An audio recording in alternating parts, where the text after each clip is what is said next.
College शिक्षा विभाग राजस्थान द्वारा विद्यार्थियों में विषय पर ज्ञानवर्धन, अकादमिक समस्या समाधान एवं समय के रचनात्मक उपयोग हेतु ज्ञानदूत कार्यक्रम 2.0 प्रारंभ किया गया है। आप सभी का इस प्रोग्राम में हार्दिक स्वागत और अभिनंदन। मुझे पूरा विश्वास है आप इस कार्यक्रम का पूरा लाभ ले रहे होंगे और अपने ज्ञान में अभिवृद्धि कर रहे होंगे। आज मैं doctor Jyoti Gautam, assistant professor, department of sociology, आज अनुसूची शेड्यूल के बारे में आपसे बात करूंगी। सामाजिक अनुसंधान में तथ्य संकलन सबसे महत्वपूर्ण होता है।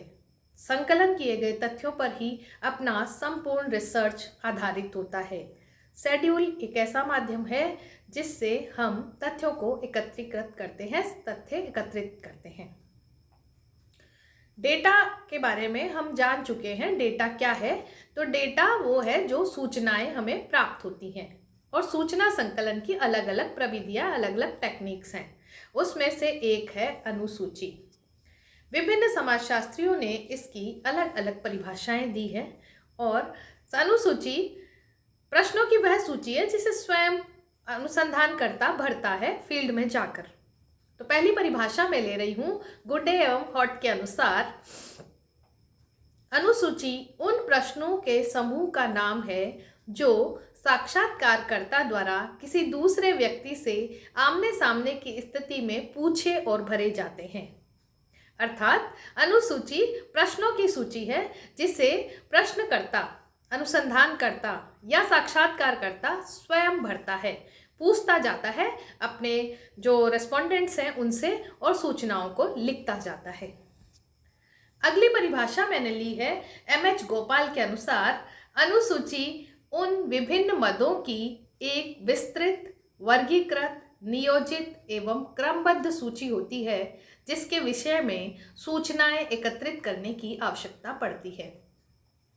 अर्थात यदि हम कुछ रिसर्च करना चाहते हैं, अनुसंधान करना चाहते हैं, जानना चाहते हैं, तो प्रश्नों की एक सूची बना लेते हैं और उन प्रश्नों की सूची को क्रमबद्ध रूप से फील्ड में जाकर पूछते हैं और भरते जाते हैं। तो ये कहलाती है अनुसूची। एक प्रश्नों की सूची हमने प्रश्नावली भी पढ़ी थी और प्रश्नावली वह थी जिसे डाक द्वारा भेजा जाता था और डाक द्वारा ही लौटाया जाता था। इसके लिए उत्तरदाता को शिक्षित होना जरूरी था, लेकिन अनुसूची में ये बाध्यता नहीं है। अनुसूची में रेस्पोंडेंट जो अपना सूचना दाता है वह शिक्षित या अशिक्षित दोनों हो सकता है और सूचनाएं दोनों से ही प्राप्त की जा सकती हैं। तो अनुसूची भी प्रश्नों की सूची है जिन्हें क्रमबद्ध रूप से पूछा जाता है और भरा जाता है। परिभाषाओं से कुछ विशेषताएं हमें समझ में आ रही हैं, तो आगे हम पढ़ते हैं अनुसूची की विशेषताएं। यह अध्ययन समस्या से संबंधित शीर्षक, उपशीर्षक तथा प्रश्नों की एक व्यवस्थित एवं वर्गीकृत सूची है।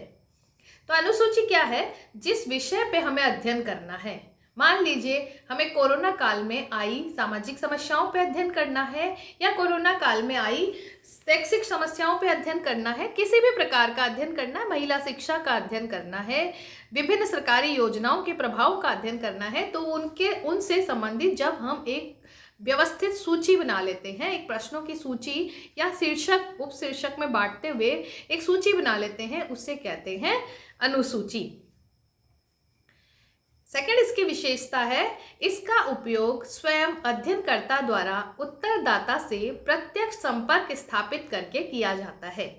अर्थात अनुसूची में उत्तरदाता और अनुसंधानकर्ता का प्रत्यक्ष संपर्क होता है, वे आमने सामने उपस्थित होते हैं और उसकी उपस्थिति में ही प्रश्न करते हुए अध्ययनकर्ता अपने उत्तर लिखता जाता है।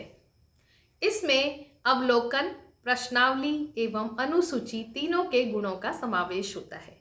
अर्थात व्यक्ति प्रश्नों की सूची है, प्रश्नावली, अनुसूची है, क्रमबद्ध रूप से लिखी गई है, और अवलोकन का गुण कि देखते हुए उसके हाव भाव को समझते हुए अपने उत्तरों को लिखता है। और कभी कभी मान लो उसको कुछ प्रश्न समझ नहीं आ रहा है तो उन प्रश्नों को समझाने का भी प्रयास करता है। तो अनुसूची में प्रश्नावली, अनुसूची और अवलोकन तीनों के गुणों का समावेश होता है। तीनों की जो भी पॉजिटिव एस्पेक्ट्स हैं उनको हम इस अनुसूची में देख सकते हैं। अनुसूची का प्रयोग शिक्षित एवं अशिक्षित दोनों ही प्रकार के उत्तरदाताओं के लिए किया जाता है।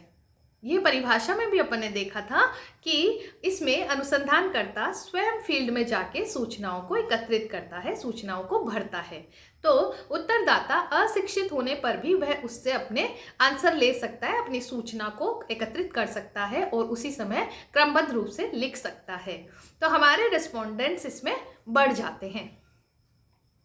इसमें सामान्य प्रकृति के तथा निश्चित तथ्यों के संकलन हेतु प्रयोग किया जाता है। इसमें जो भी क्वेश्चन बनाए जाते हैं वे सामान्य भी होते हैं और धीरे धीरे तथ्य संकलन को निश्चित रूप से प्राप्त करने वाले होते हैं, क्योंकि सूचनाएं उसी समय भरी जाती हैं और लिखी जाती हैं। तो जो तथ्य संकलन किया जा रहा है वह निश्चित रूप से हमें प्राप्त किया जाता है। यह एक लेखबद्ध अन्वेषक प्रपत्र है। लेखबद्ध मतलब लिखित, सूचनाओं को इसमें लिखित रूप से प्राप्त करते हैं और ये अन्वेषक मतलब अन्वेषण करने योग्य, सूचनाओं को पाने योग्य प्रपत्र, लेटर प्रपत्र है। तो अनुसूची एक लेखबद्ध अन्वेषक प्रपत्र है, अर्थात ये एक ऐसा डॉक्यूमेंट है जिसमें अन्वेषणा की जाती है, जाना जाता है और लेखबद्ध किया जाता है। अनुसूची अध्ययनकर्ता पर नियंत्रण बनाए रखने की एक प्रविधि है, क्योंकि इसमें प्रश्नों की सूची होती है और वह अपने अनुसंधान से संबंधित होती है। तो अध्ययनकर्ता नियंत्रित रूप से, क्रमबद्ध रूप से उन्हीं प्रश्नों को पूछता है ताकि वह अपने जो उसका अनुसंधान का क्षेत्र है उससे भटक ना जाए। तो अनुसूची अध्ययनकर्ता को नियंत्रित करती है, नियंत्रण बनाए रखती है। यह मौलिक रूप में सूचनाएं प्राप्त करने तथा प्राकल्पनाओं की जांच करने की प्रमुख क्षेत्रीय विधि है। ये प्रत्यक्ष विधि है, ये लेखबद्ध विधि है और प्रमुख क्षेत्रीय विधि भी है, क्योंकि क्षेत्र में जाकर ही अनुसंधानकर्ता इस डेटा को कलेक्ट करता है। तो इसके माध्यम से सूचनाएं हमें मौलिक प्राप्त होती हैं और जो प्राकल्पनाओं का निर्माण हमने किया है अपने अनुसंधान के लिए, उसकी जांच करना भी आसान होता है। जब भी हम कोई रिसर्च करते हैं तो सबसे पहले अनुसंधान क्षेत्र के निर्धारण के साथ ही प्राकल्पनाओं का निर्माण भी कर लिया जाता है और इन प्राकल्पनाओं की जांच हम रिसर्च के माध्यम से करते हैं। इसके लिए हमें डेटा कलेक्शन की आवश्यकता पड़ती है और इन डेटा के आधार पर हम अपनी प्राकल्पना की जांच करते हैं। तो अनुसूची वह माध्यम है जिससे मौलिक सूचनाएं प्राप्त करके प्राकल्पनाओं की जांच की जाती है। अब तक हम समझ चुके हैं कि अनुसूची क्या है। अनुसूची प्रश्नों की सूची है जिसे स्वयं उत्तरदाता नहीं भरता है, बल्कि अनुसंधानकर्ता उसकी उपस्थिति में फिल करता है। तो यह एक बहुत ही अच्छी विधि है जिससे हमें सूचनाएं मौलिक रूप से प्राप्त होती हैं। अब हम समझते हैं अनुसूची के उद्देश्य। प्रामाणिक तथा वस्तुनिष्ठ अध्ययन।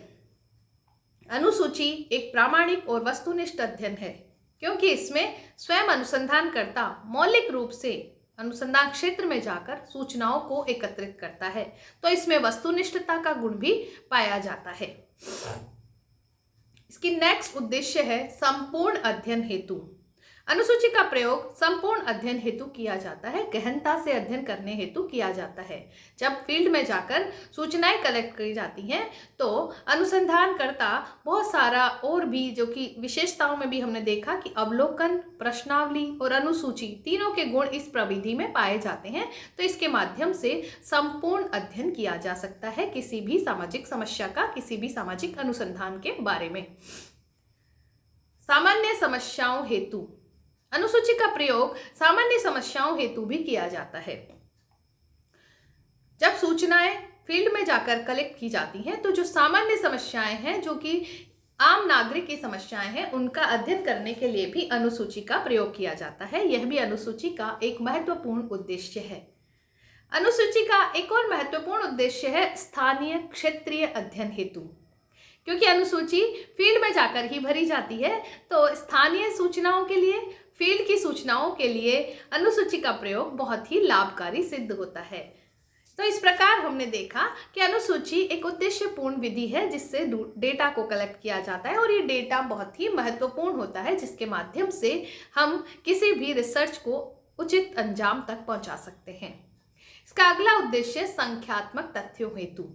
अनुसूची का प्रयोग संख्यात्मक तथ्यों हेतु भी किया जाता है कि गणनात्मक विधि में भी इसका प्रयोग किया जाता है। किस प्रकार के प्रश्न हमने अपने अनुसूची में डाले हैं उसी प्रकार की सूचनाएं हमें अपने अनुसंधान के लिए प्राप्त होगी।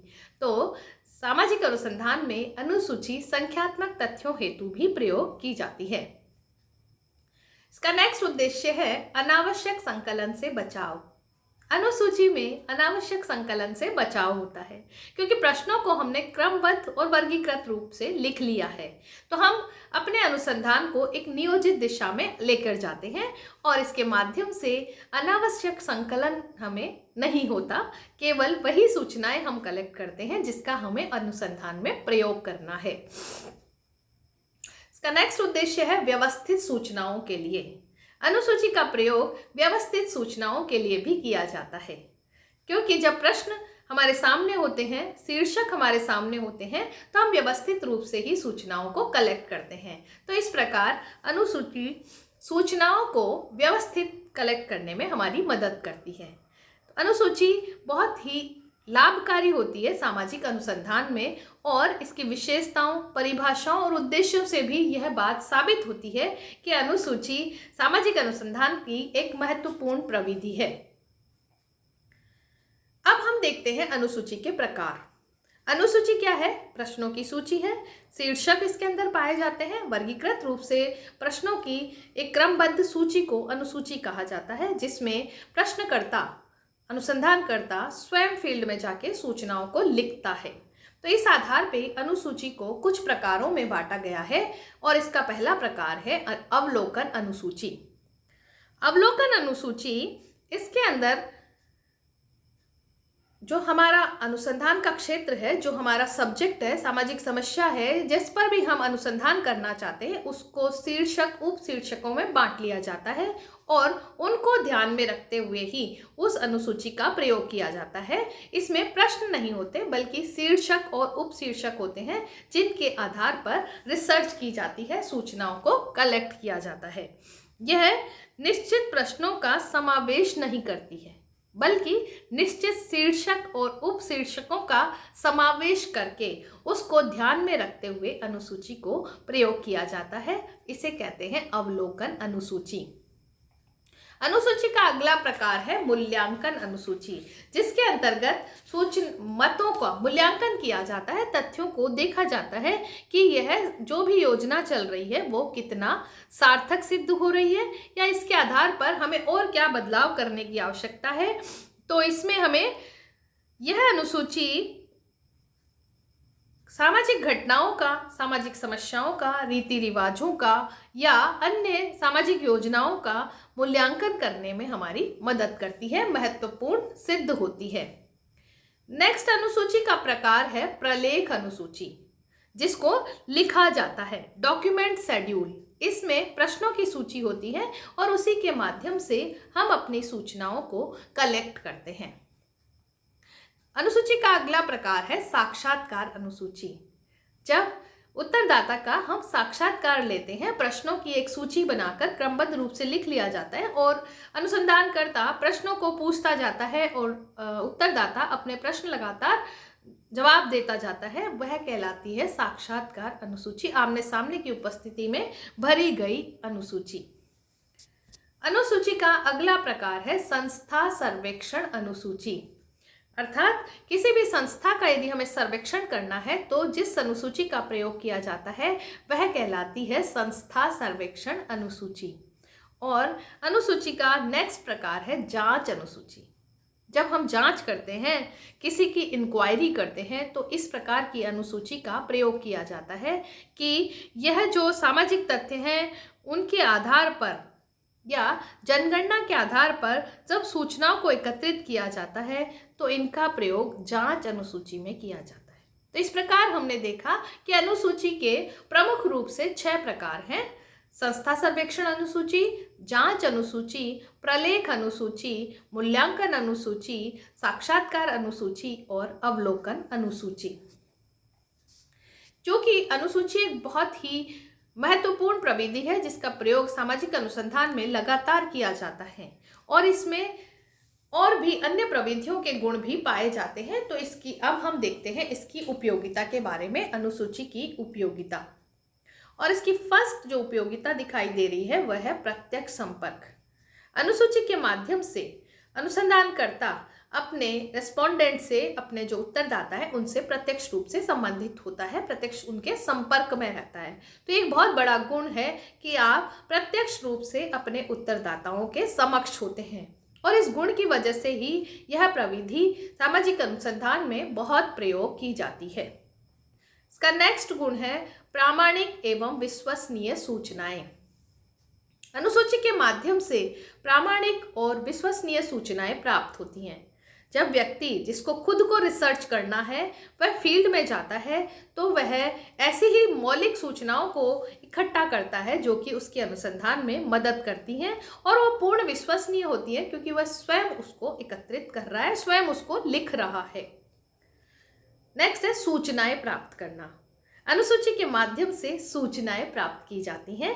अनुसंधान के माध्यम से हम वह सूचनाएं प्राप्त करते हैं जो कि अनुसूची के माध्यम से हम वे सूचनाएं प्राप्त करते हैं जो कि हमारे सामाजिक अनुसंधान में हमें मदद करती हैं। जिस फील्ड का हमें रिसर्च करना है, जिस क्षेत्र में हम अपना अनुसंधान कार्य करने जा रहे हैं, उससे संबंधित सूचनाएं हमें अनुसूची के माध्यम से प्राप्त होती हैं। नेक्स्ट है सूचनाएं लिखने की सुविधा। उसी समय हम प्रश्न करते हैं और उसी समय हम जवाब लिखते जाते हैं, तो अनुसूची में सूचनाएं लिखने की सुविधा प्राप्त होती है। इजीली अनुसंधानकर्ता सूचनाओं को उसी समय नोट करता जाता है। तो ये जो सूचनाएं उसी समय नोट कर ली जाती हैं वे हमारे अनुसंधान में बहुत मददगार साबित होती हैं। इसकी अगली विशेषता, अगला गुण, अगली उपयोगिता, अधिकतम सूचनाओं की प्राप्ति। जैसा कि देखा था, प्रश्नावली में डाक द्वारा भेजा जाता है और डाक द्वारा ही वापस आती है, तो वह ये बाधा बन जाती है, उसमें सूचनाओं की प्राप्ति थोड़ी कम होती है। लेकिन अनुसूची में स्वयं अनुसंधानकर्ता सूचनाओं को उसी समय लिखता रहता है, इसीलिए इसमें इस प्रविधि से हमें अधिकतम सूचनाओं की प्राप्ति होती है, हमें सारी सूचनाएं प्राप्त होती हैं। क्योंकि यदि प्रश्न समझ नहीं आ रहा तो अनुसंधानकर्ता प्रश्नों को समझाने का भी प्रयास करता है और रिस्पोंडेंट से अधिक सूचनाएं लेने का प्रयास करता है। अगला है सारणीयन में सहायक। अनुसूची से जो डेटा हमें प्राप्त होता है उसका सारणीयन करना भी संभव होता है, सहायक रहता है। ये हमने पढ़ा कि इससे संख्यात्मक सूचनाओं की भी प्राप्ति होती है, और जब हम संख्यात्मक सूचनाएं प्राप्त करते हैं, अधिक से अधिक सूचनाएं प्राप्त करते हैं, तो अनुसूची से सारणीयन में भी हमें सहायता प्राप्त होती है। इसका अगला गुण है स्पष्टीकरण संभव। जैसे कि अनुसंधानकर्ता कोई सवाल करता है कि क्या आप मिड डे मील योजना को समझते हैं। हो सकता है रिस्पोंडेंट नहीं समझता हो, तो अनुसंधानकर्ता उसको क्लियर कर सकता है कि यह योजना शिक्षा वृद्धि के लिए, ड्रॉप आउट रेट कम करने के लिए स्कूलों में चलाई गई है। तो हो सकता है सूचनादाता इन सूचनाओं को प्राप्त करके फिर समझ सकता है और चीज़ों को समझने के बाद आंसर देता है। तो इसमें अनुसूची में स्पष्टीकरण करना भी संभव होता है। नेक्स्ट है निरीक्षण शक्ति में वृद्धि। अनुसंधानकर्ता लगातार उन्हीं प्रश्नों को सभी व्यक्तियों से, अपने उत्तरदाताओं से पूछता रहता है, तो उसकी निरीक्षण, ऑब्जर्वेशन जो उसका पावर है उसमें भी वृद्धि होती है, और वो ऑब्जर्वेशन के आधार पर ये जान लेता है कि व्यक्ति कितना सच और कितना झूठ बोल रहा है, या ये सूचनाएं जो ये दे रहा है वो किस हद तक सही है। तो अनुसूची में निरीक्षण शक्ति में भी वृद्धि होती है। निदर्शन संबंधी दोषों का निवारण। प्रश्नावली के माध्यम से हम सिर्फ शिक्षित उत्तरदाताओं को ही अपने साथ जोड़ सकते हैं, जबकि अनुसूची में शिक्षित और अशिक्षित दोनों ही हमारे रेस्पोंडेंट्स हमारे साथ में जुड़ते हैं। तो अनुसूची में निदर्शन संबंधी दोषों का निवारण होता है। इससे ये पता चलता है कि हम हमारा निदर्शन किसी भी प्रकार का ले सकते हैं, निदर्शन में हमें कुछ वर्गीकरण करने की आवश्यकता नहीं है। इसकी अगली विशेषता है, अगला गुण है दोषपूर्ण लिखावट से बचाव। जब स्वयं अनुसंधानकर्ता लिख रहा है तो उसकी हैंडराइटिंग बहुत ही साफ सुथरी और व्यवस्थित होती है, जबकि यदि सूचनादाता लिखता है तो वो अपनी हैंडराइटिंग में किसी भी प्रकार से, किसी भी लिखावट से लिखता है तो कभी कभी हमें उन तथ्यों को समझने में परेशानी होती है, कभी कभी उन तथ्यों का अर्थ भी हम समझ नहीं पाते। जबकि अनुसूची में दोषपूर्ण लिखावट से पूर्णतया बचाव संभव है, क्योंकि जिसको पढ़ना है, जिसको रिसर्च करना है, वह स्वयं ही नोट करता जा रहा है। इसका अगला गुण है प्राथमिक तथ्यों का संकलन। अनुसूची के माध्यम से प्राथमिक तथ्यों का संकलन किया जाता है। प्राथमिक तथ्य क्या है? प्राथमिक तथ्य वे हैं कि वही व्यक्ति अनुसंधानकर्ता, जिसको अनुसंधान करना है, उन तथ्यों को कलेक्ट करता है और जिसने कलेक्ट किया है वही अपने अनुसंधान में उसको प्रयोग करता है। तो अनुसूची प्राथमिक तथ्य संकलन का एक बहुत अच्छा माध्यम है। एंड नेक्स्ट है अनावश्यक तथ्यों से छुटकारा। अनुसूची के माध्यम से अनावश्यक तथ्यों से भी छुटकारा मिलता है। हम वही सूचनाएं कलेक्ट करते हैं जिसका हमारे अनुसंधान में उपयोग हो, जिसका हमारे अनुसंधान में प्रयोग किया जा सके। इसके अलावा की सूचनाओं को हम कलेक्ट नहीं करते। तो अनुसूची वह माध्यम है जिससे अनावश्यक तथ्यों से भी छुटकारा प्राप्त होता है, अधिक से अधिक सूचनाएं प्राप्त होती है, प्राथमिक तथ्यों का संकलन किया जाता है और निष्पक्ष और प्रामाणिक सूचनाएं हमें प्राप्त होती हैं, जो कि निदर्शन संबंधी दोषों से भी हमें बचाती है। इसकी अगली विशेषता है, गुण है अभिनति की संभावना नहीं, बायस्डनेस नहीं। अनुसंधानकर्ता स्वयं लिखता है और बार बार उन प्रश्नों को पूछता है तो उसमें ऑब्जर्वेशन स्किल का भी डेवलपमेंट हो जाता है और अनुसूची के माध्यम से अभिनति की संभावना भी नहीं रहती है। तो ये भी एक बड़ी विशेषता हमें अनुसूची में देखने को मिलती है। नेक्स्ट है अवलोकन की गहनता में वृद्धि। अनुसूची के माध्यम से अवलोकन की गहनता में भी वृद्धि होती है। बार बार उन्हीं प्रश्नों को बहुत सारे व्यक्तियों से पूछना, बहुत सारे व्यक्तियों के आंसर को लिखना और समझना, और उससे, उन शब्दों से, उन व्यक्तियों के हाव भाव से हम या अनुसंधानकर्ता ये समझ जाता है कि इसमें कितनी मौलिकता है। तो अनुसूची के माध्यम से अवलोकन की गहनता में भी वृद्धि होती है।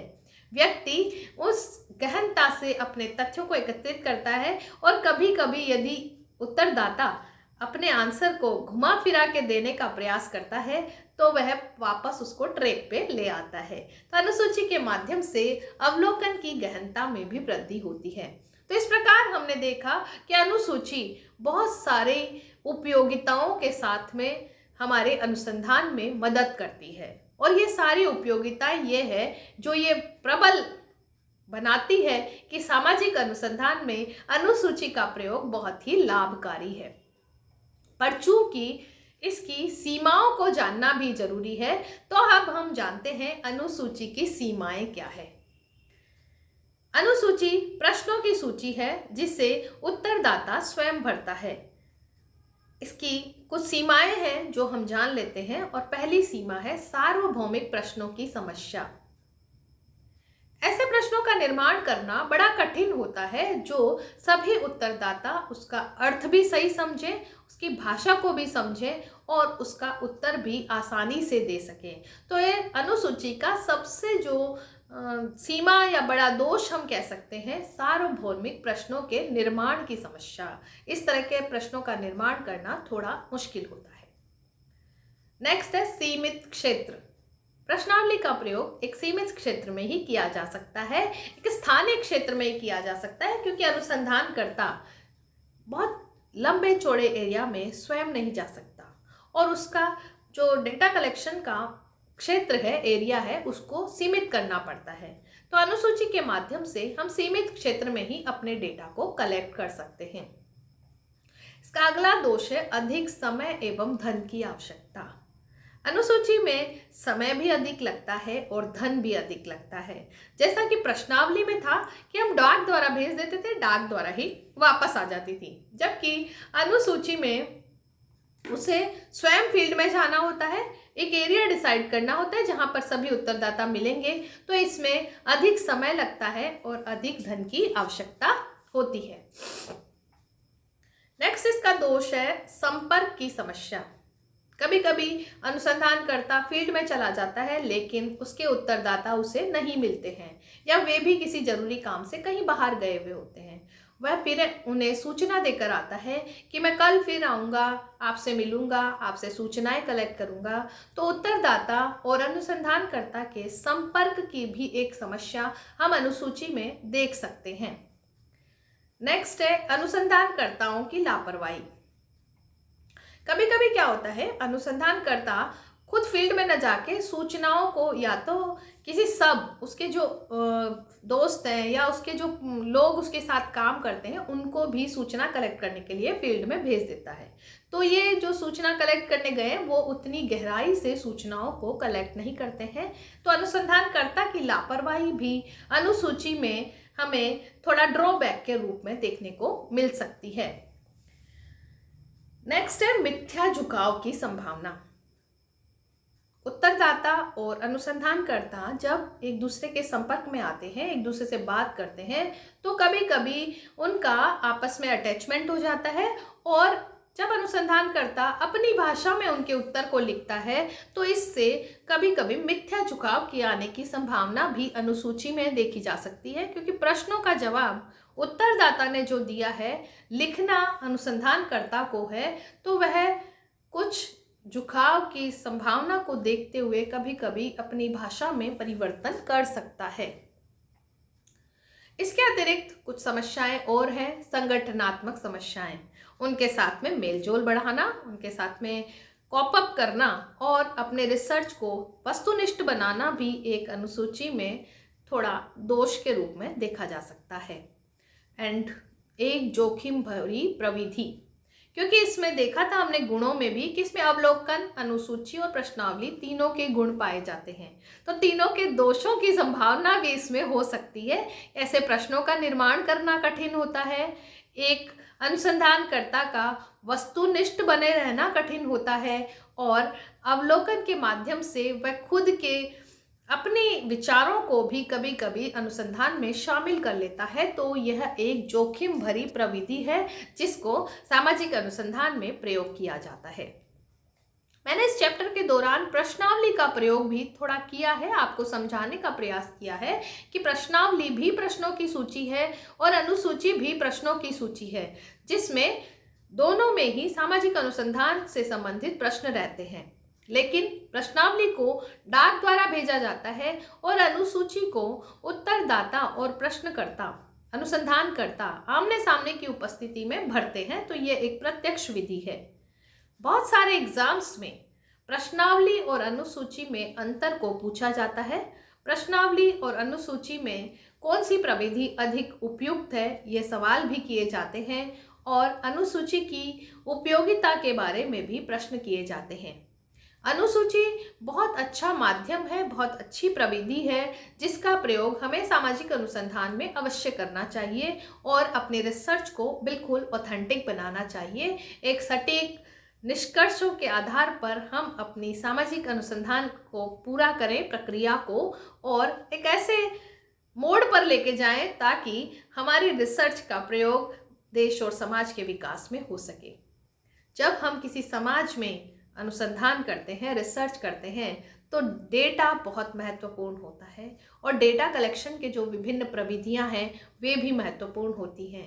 वे डिपेंड करती हैं कि हम किस तरह की रिसर्च करने जा रहे हैं, और मुझे लगता है कि अनुसूची बहुत ही उपयुक्त प्रविधि है जिसका हमें सामाजिक अनुसंधान में अवश्य प्रयोग करना चाहिए। ज्ञानदूत कार्यक्रम बहुत ही यूजफुल कार्यक्रम है सभी विद्यार्थियों के लिए। आप सभी ज्ञानदूत कार्यक्रम के माध्यम से हमसे जुड़े, वीडियोस देखें और अपने ज्ञान में वृद्धि करें, और जो भी आपके क्वेरीज हों कमेंट बॉक्स में ज़रूर डालें। हम आपके क्वेरीज को, आपके प्रश्नों को ज़रूर देखेंगे और उनका आंसर करने का प्रयास करेंगे। Thank you so much.